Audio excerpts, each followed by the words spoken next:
The database is a file on the disk. ये पहले भी बात हो चुकी है कि जो डेटाबेस होती है वो हमारी हार्ड डिस्क पे पड़ी होती है या किसी भी स्टोरेज मीडिया के ऊपर पड़ी होती है, और ये फाइल्स की शक्ल में होती है, जैसे हमने डाटा फाइल्स को भी देखा।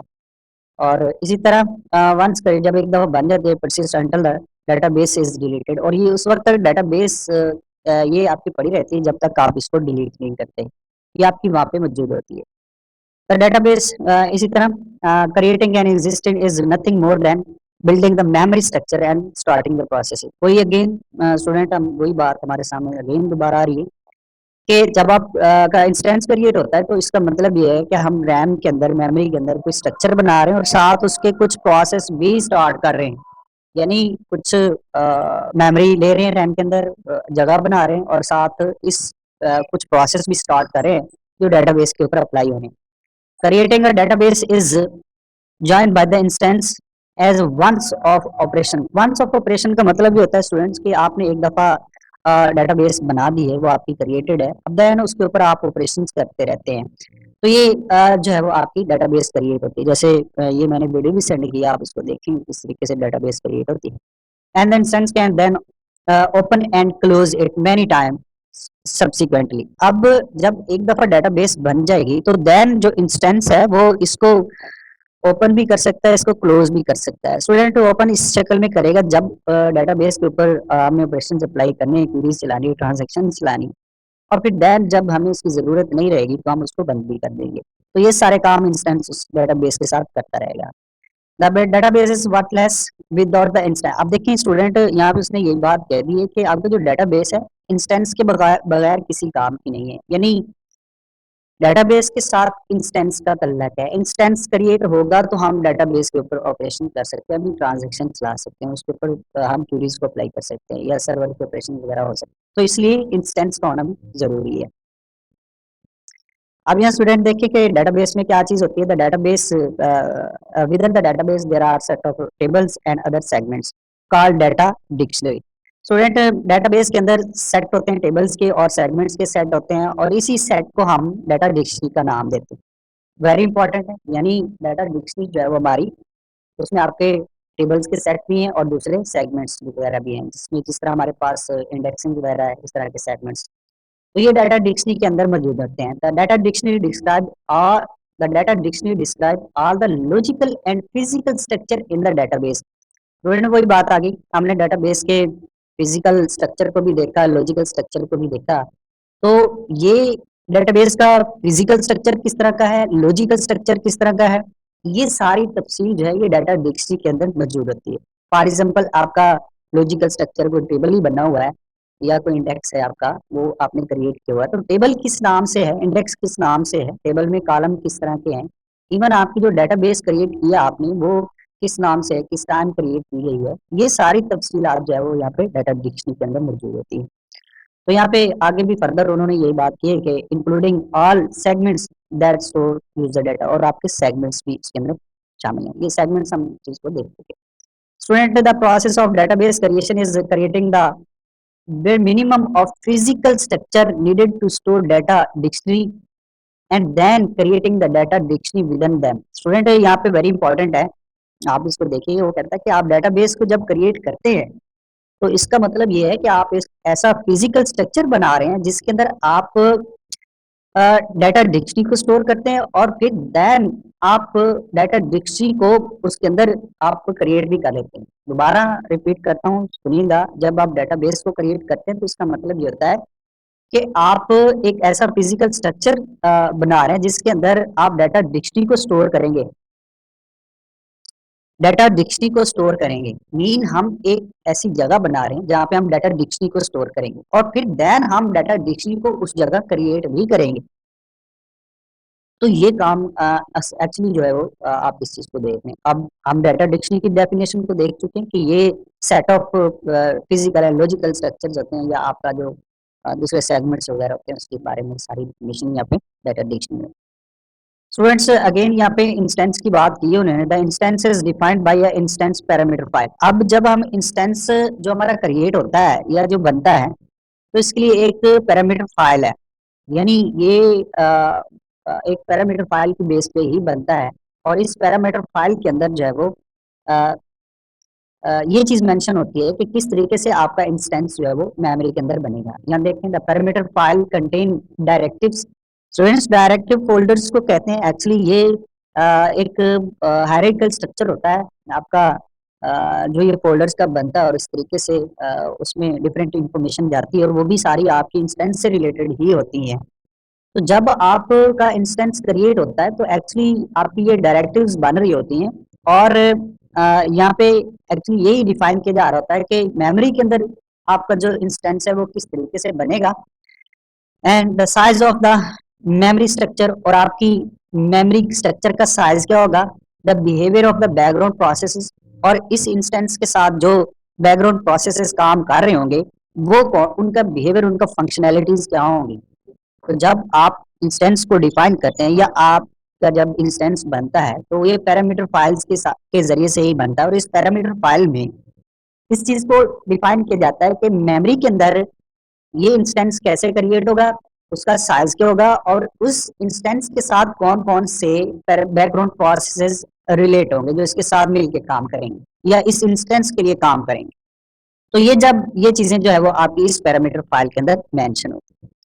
After building the instance it is set to be no mount mode. Students very important है, माउंट का मतलब ये है कि आप वर्किंग कंडीशन में, नो माउंट का मतलब ये है कि आप काम नहीं कर पा रहे। तो लिहाजा जब भी आपका इंस्टेंस क्रिएट हो जाता है तो उस वक्त जो है वो ये नो माउंट मोड में होता है।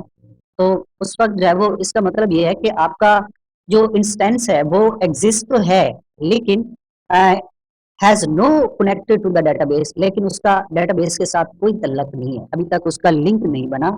यानी ये मेमोरी में इंस्टेंस है तो सही लेकिन डेटाबेस के साथ उसका अभी तल्लक नहीं है। तो तल्लक बनाने के लिए उसे मॉड मोड में होना चाहिए। तो जब आपका इंस्टेंस क्रिएट होता है उस वक्त जो है वो क्रिएट तो हो जाता है, मेमोरी में उसको जगह भी मिल जाती है और बैकग्राउंड प्रोसेसेस भी उसको असाइन हो जाते हैं, लेकिन उस वक्त तक उसका डेटाबेस के साथ कोई तल्लक नहीं होता। तो indeed the database may not even exist at this point। तो यहाँ पे वो कह रहा है कि आपका समझ लें इंस्टेंस के लिए डेटाबेस उसके पास नहीं है। वैसे डेटाबेस स्टोरेज लोकेशन पे पड़ी होती है लेकिन इंस्टेंस के साथ उसका अभी तक कोई तल्लक या इंस्टेंस के लिए वो अवेलेबल नहीं होती। स्टूडेंट यहाँ पे कुछ बड़े इंपॉर्टेंट पैरामीटर्स हैं, हम इनके ऊपर बात करते हैं, ये बहुत ही इंपॉर्टेंट है, इन पे बात करना ज़रूरी है। बहुत सारे हमारे पास पैरामीटर फाइल्स होती हैं, हर एक का अपना काम है। तो इस इन डेटाबेसेस के साथ कौन सी आपकी फाइल्स पैरामीटर फाइल्स हैं, इंस्टेंस के साथ कौन सी हैं, इनका क्या काम है यहाँ देखते हैं। All parameters are specified by the parameter file are employed have been default. यहाँ स्टूडेंट वो ये कहता है कि बहुत सारी पैरामीटर फाइल्स हैं, चाहे वो आपकी अ, उनको डिफाइन किया गया है या आपकी एग्जिस्ट हैं, जितनी भी हैं आपकी या अप्लाई की गई हैं या पैरामीटर फाइल के जरिए से वो स्पेसिफाई की गई हैं, वो सारी की सारी उनकी कुछ अपने डिफ़ॉल्ट वैल्यूज़ हैं, पैरामीटर्स हैं, पैरामीटर्स के अंदर उनकी वैल्यूज़ हैं, जो उनके हिसाब से ही पैरामीटर फाइल ये काम कर रही है।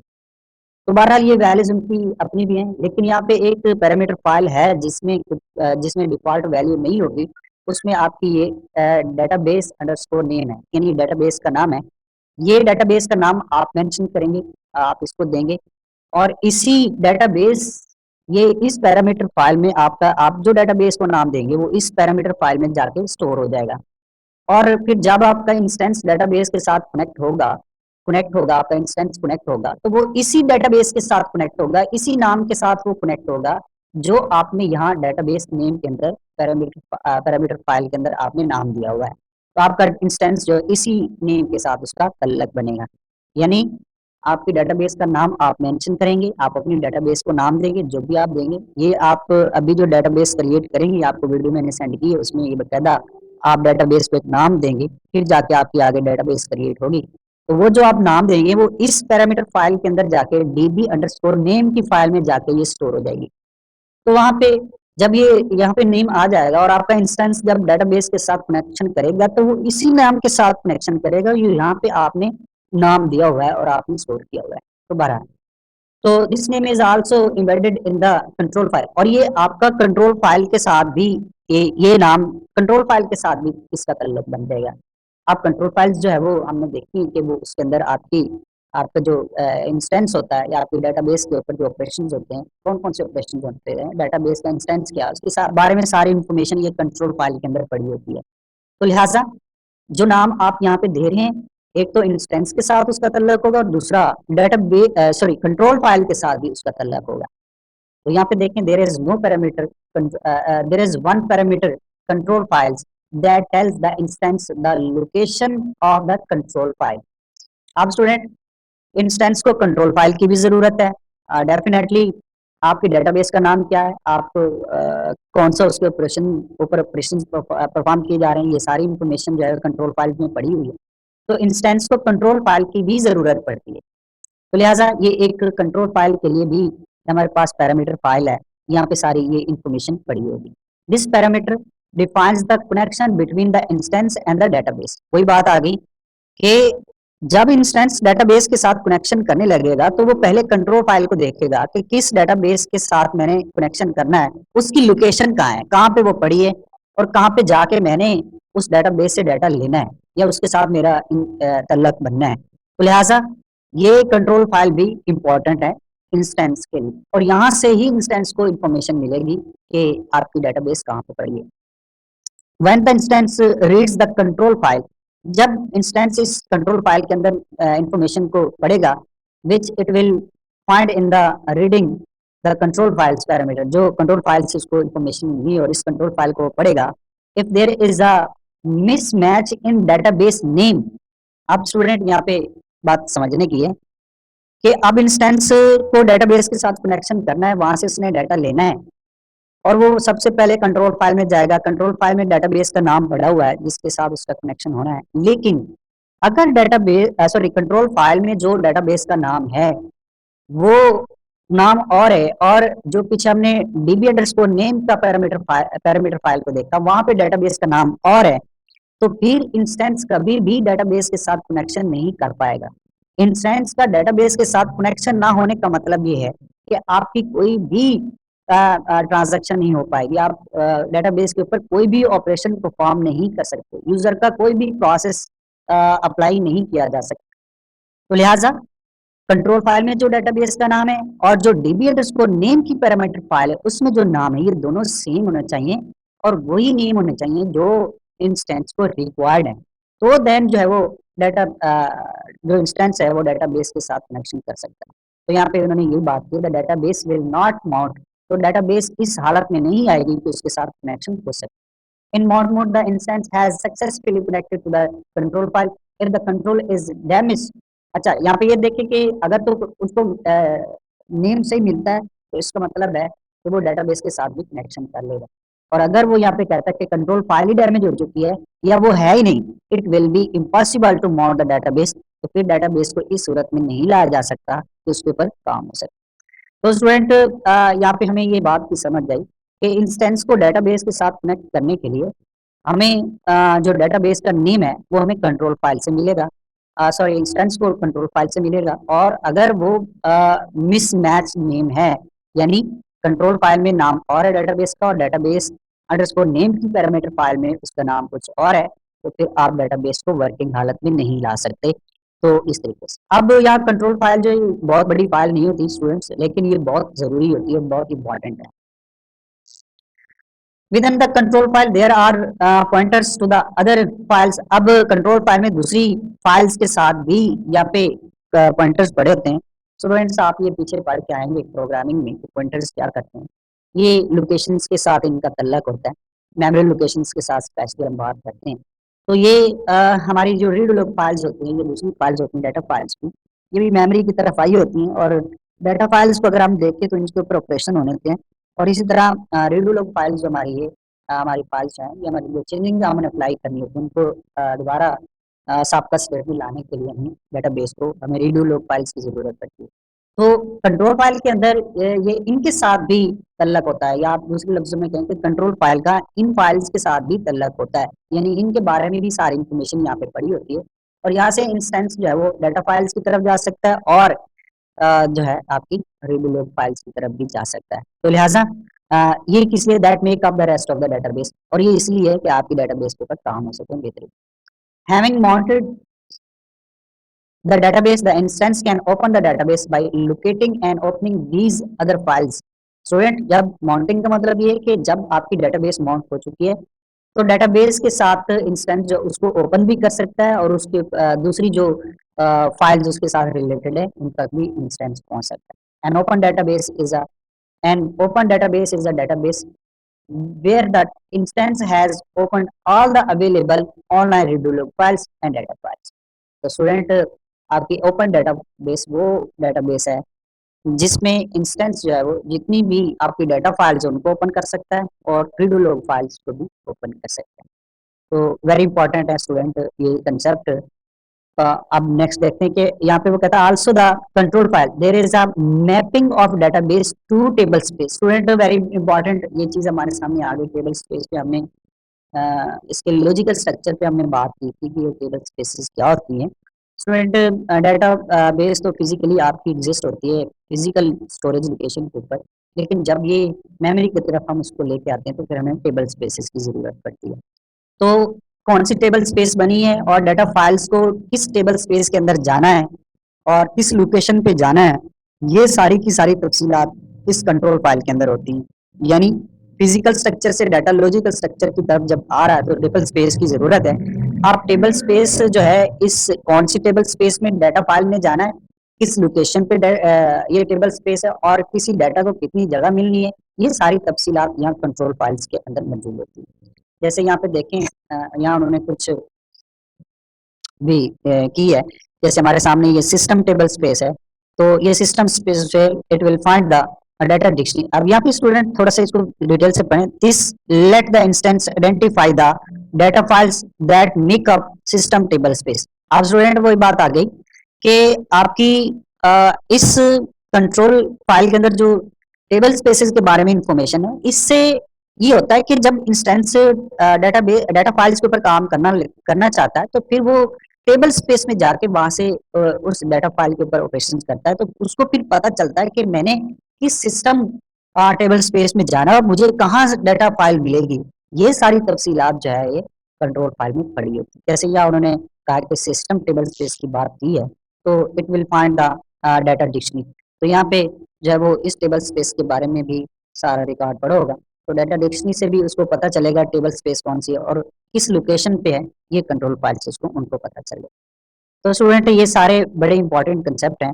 नेक्स्ट फर्दर चलते हैं. यहाँ पे कुछ और भी हमारे सामने है कि एसक्यूएल कोड्स जो होते हैं ये भी सारे आपके रिसाइड्स रहते हैं और जब हम क्रिएशन करते हैं डाटा बेस सर्वर की must therefore involve these steps, तो उसमें हम इन चीज़ों को बनाते हैं. मसलन सबसे पहले हम इंस्टेंस को क्रिएट करते हैं, उसके बाद डाटाबेस की क्रिएशन होती है और फिर डाटा डिक्शनरी की क्रिएशन होती है. स्टूडेंट, वेरी इंपॉर्टेंट कंसेप्ट है कि आप का जब भी आप इसको ओपन करेंगे अपने डाटाबेस को, उसके ऊपर आप ऑपरेशंस परफॉर्म करने लगेंगे तो तीन चीज़ें आपके पास अवेलेबल होनी चाहिए. इंस्टेंस का क्रिएट होना, इस तरह डाटाबेस की क्रिएशन है और फिर डाटा डिक्शनरी की क्रिएशन है. ये तीन चीज़ें आपकी क्रिएट होंगी, ये बनेंगी, तो देन आप जो है वो उसके ऊपर एसक्यूएल के कोड आप अप्लाई कर सकते हैं. यानी आप क्वेरीज को अप्लाई कर सकते हैं, आप कुछ स्क्रिप्ट्स को अप्लाई कर सकते हैं, ऐसे बहुत सारी और चीज़ों को आप अप्लाई कर सकते हैं. लेकिन उससे पहले हमारे पास इंस्टेंस भी क्रिएटेड शक्ल में होना चाहिए, हमारे पास डेटाबेस भी क्रिएटेड होनी चाहिए और डाटा डिक्शनरी भी क्रिएट होनी चाहिए. तो यहाँ पे ये चीज़ें हमारे पास होनी चाहिए. स्टूडेंट, यहाँ पे कुछ और भी कंसेप्ट है हमारे पास. Specially the data dictionary is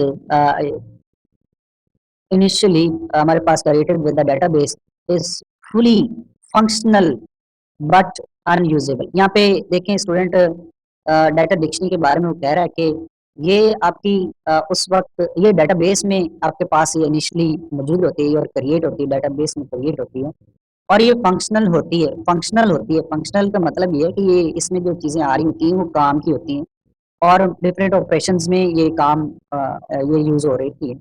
और नॉट यूजेबल का मतलब ये है कि आप इसको ओपन नहीं कर सकते, आप इसको अपने इस्तेमाल में नहीं ला सकते. इसके अंदर जो चीज़ें हैं वो इस्तेमाल हो रही हैं, आप चाहेंगे तो आप ऐसा नहीं कर सकते.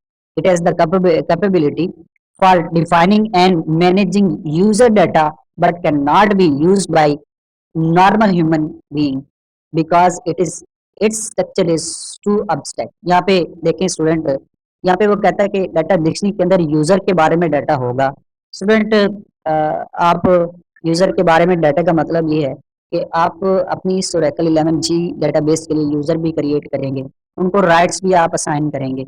ऐसे बहुत सारे काम आपने यूज़र के हवाले करने हैं, यूज़र भी क्रिएट करने हैं, उनको पासवर्ड लगाने हैं। तो ये सारी चीज़ें जो ये सारी इन्फॉर्मेशन है, ये आपकी जाएगी उसके डाटा डिक्शनरी में जाएगी और वहाँ पे जाके आपकी जाके स्टोर होगी। अब आप ये सोच रहे होंगे कि हम इस डाटा डिक्शनरी को ओपन करें और इसके स्ट्रक्चर को देखें, तो ये आपके सामने नहीं आएगी क्योंकि ये एब्स्ट्रैक्ट है और आप इसको यूज़ नहीं कर सकते। अब यहाँ पे जो है वो ये आपके सामने। इसके बाद the data dictionary itself is created by running a SQL script. Student data dictionary जो है वो इटसेल्फ इज़ क्रिएटेड ये जब वो क्रिएट होती है इसके लिए एक एसक्यूएल का स्क्रिप्ट चलता है। स्टूडेंट एसक्यूएल स्क्रिप्ट्स वो होते हैं जिसमें आपकी प्रोग्रामिंग की स्टेटमेंट्स भी होती हैं और साथ एसक्यूएल की स्टेटमेंट्स भी होती हैं। इनको कंबाइन कर लें तो हम इसको स्क्रिप्ट्स का नाम देते हैं। तो ऐसे कुछ स्क्रिप्ट्स हैं जो रन होते हैं और आपकी डाटा डिक्शनरी जो है वो क्रिएट होती है। That exist in the Oracle और ये कहाँ पे ये स्क्रिप्ट्स पड़े हुए हैं हम इनको देखें तो Oracle home RDBMS admin directory के अंदर ये वहाँ पे ये आपके स्क्रिप्ट्स पड़े हुए हैं। यहाँ से जाके आप इसको इन स्क्रिप्ट्स को जस्ट देख सकते हैं, पढ़ सकते हैं। लेकिन आप डाटा डिक्शनरी के जो उसका स्ट्रक्चर है उसको आप नहीं देख सकते, ना उसको आप चेंज कर सकते। These are called by the create database command और ये जो डाटा डिक्शनरी और ये जो आपके पास ये स्क्रिप्ट्स हैं इनको आप कब कॉल करते हैं जब आप अपनी डेटाबेस को क्रिएट करते हैं या डेटाबेस क्रिएट कमांड को जब आप कॉल करते हैं तो ये भी ऑटोमेटिकली आपके कॉल हो जाते हैं। The first is SQL.VSQ। ये SQL की जो है वो बेसिक SQL की फाइल्स हैं which then calls several other scripts जो दूसरे और भी स्क्रिप्ट्स को कॉल करती हैं और इस तरह these scripts issues a series of command और जब ये स्क्रिप्ट्स कॉल होते हैं तो बहुत सारे और भी कमांड चलती हैं that create all the tables and other object that make up the data dictionary और ये सारे टेबल जो है वो क्रिएट हो जाते हैं और दूसरे ऑब्जेक्ट क्रिएट होते हैं जो डाटा डिक्शनरी के लिए ज़रूरी है और इन टेबल्स के अंदर या दूसरे ऑब्जेक्ट्स के अंदर इंफॉर्मेशन आके स्टोर होनी है और ये इंफॉर्मेशन डाटाबेस के हवाले से और उसके अंदर जितने भी आगे इंडेक्स वगैरह या सेगमेंट्स पड़े हुए हैं उनके बारे में इंफॉर्मेशन होगी। तो बहरहाल ये कुछ एसक्यूएल के स्क्रिप्ट्स हैं जो कॉल होते हैं, रन होते हैं, एग्जीक्यूट होते हैं जब आप क्रिएट टेबल डेटाबेस की कमांड को आप कॉल करते हैं और इसकी कॉल पे कुछ और भी आपके ऑब्जेक्ट और ऐसे कमांड्स रन होती हैं, चलती हैं और उसके अगेंस्ट जो है वो डिफरेंट टेबल्स या ऑब्जेक्ट्स क्रिएट होते हैं। The view and other objects that make up the database usable are generated within more scripts in the Oracle Home RDBMS and in directory। Students ये भी इम्पॉर्टेंट एक directories है आप इनको देखेंगे जब आप अपने पीसी पे डेटाबेस को अपनी ओरेकल को इंस्टॉल कर लेंगे तो वहाँ पे ये सारा डायरेक्टरी स्ट्रक्चर जो है आपके सामने आ जाएगा वहाँ पे आप इनको देख सकते हैं। तो यहाँ पे भी उसने यही बात की कि ये ऑब्जेक्ट्स जो होते हैं ये डाटाबेस को उस वक्त इसलिए इस तरह से यूजेबल बना देते हैं इसलिए उनको काबिल इस्तेमाल बना देते हैं यानी आप अपनी डाटाबेस पे काम कर लेते हैं कि ये स्क्रिप्ट्स चलते हैं और वहाँ पे ये स्क्रिप्ट्स आपके अवेलेबल हैं इन डायरेक्टरीज के अंदर ये स्क्रिप्ट्स अवेलेबल हैं तो फिर आप जो है वो आप इनको कर सकते हैं और ये कैट की एक्सटेंशन के साथ जो है वो ये चल रहे होते हैं जैसे आप देखें या एग्जांपल के तौर पे कैटलॉग है डाटा एसक्यूएल है तो जितने भी यहाँ पे इन डायरेक्टरीज के अंदर जितने भी आपके ये स्क्रिप्ट्स पड़े होंगे आप उनके साथ ये कैटलॉग का लफ्ज जरूर आएगा और इनको आप इस तरीके से आप उनको जाके देखेंगे। तो ये यहाँ पे ये सारे स्क्रिप्ट पड़े हुए हैं इसके अगेंस्ट जो है वो आपकी डाटा डिक्शनरी भी ऐड हो रही क्रिएट हो रही है और आपकी जो डाटा बेस है वो भी काबिल इस्तेमाल बन रही है ये इन स्क्रिप्ट्स की वजह से हो रहा है। तो स्टूडेंट आज के लेक्चर के लिए इतना ही। आज के इस लेक्चर में अगर कोई क्वेश्चन है तो आप पूछ लें। इसमें हमने इंस्टेंस डाटाबेस और डाटा डिक्शनरी को डिस्कस किया और उसमें हमने डिफरेंट पैरामीटर्स को देखा कि इंस्टेंस क्या है, डाटाबेस क्या है, डाटा डिक्शनरी क्या है, कौन से पैरामीटर का किस चीज़ के साथ अलग है। स्टूडेंट इससे रिलेटेड अगर कोई क्वेश्चन है तो आप मुझसे पूछें।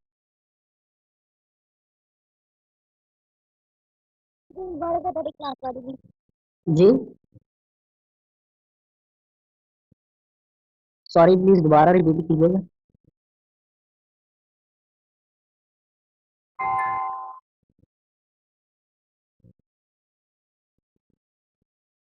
जी स्टूडेंट्स।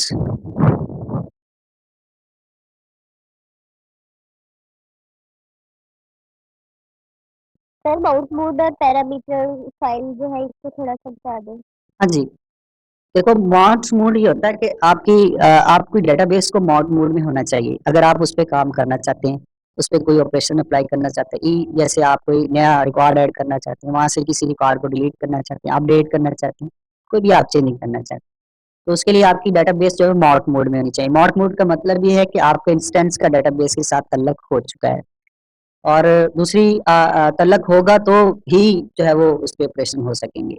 दूसरा ये पैरामीटर फाइल जो है इसलिए ज़रूरी है कि इसमें आपकी बहुत सारी इन्फॉर्मेशन होती है।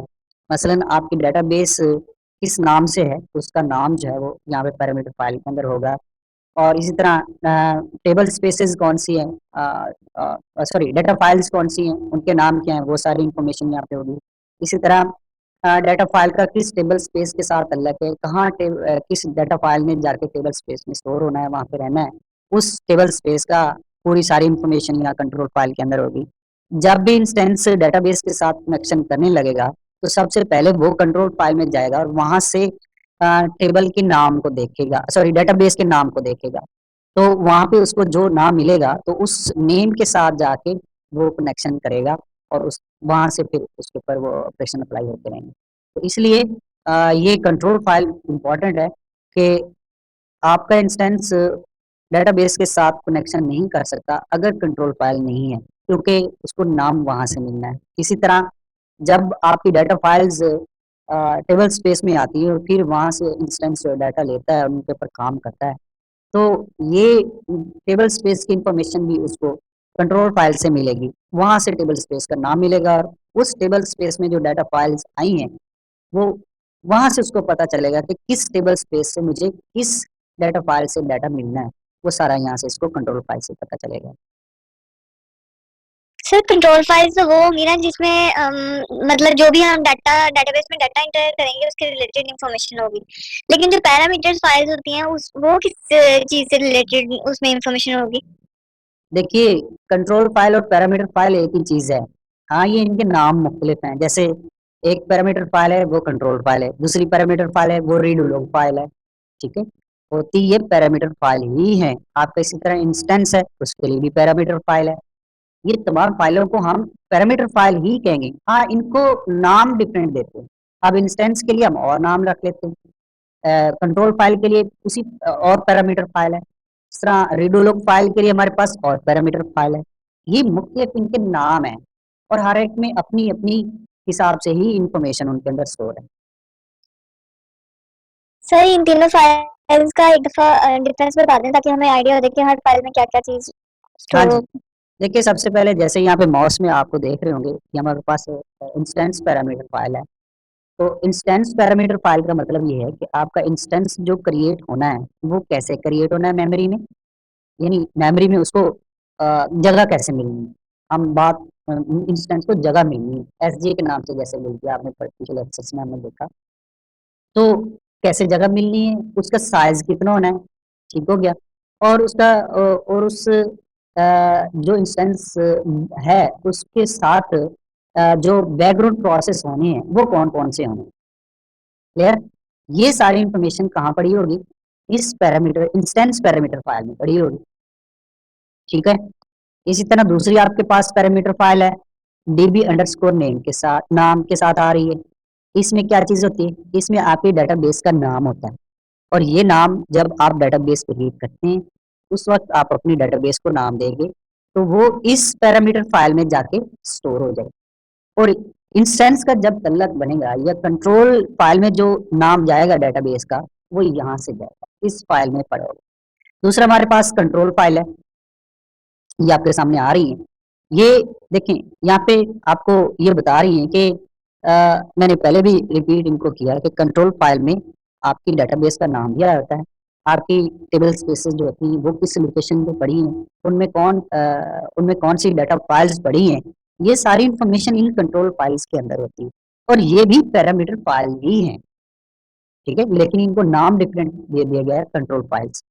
तो जब भी इंस्टेंस जो है वो डेटाबेस के साथ कनेक्शन करने लगेगा, तो उसका नाम उसको यहाँ कंट्रोल फाइल से मिलेगा। इस तरह उसको टेबल स्पेस के साथ तल्लक है या डाटा फाइल्स के साथ तल्लक है, तो ये सारी इन्फॉर्मेशन उसको यहाँ कंट्रोल फाइल्स में मिसिंग है। जी। Okay sir.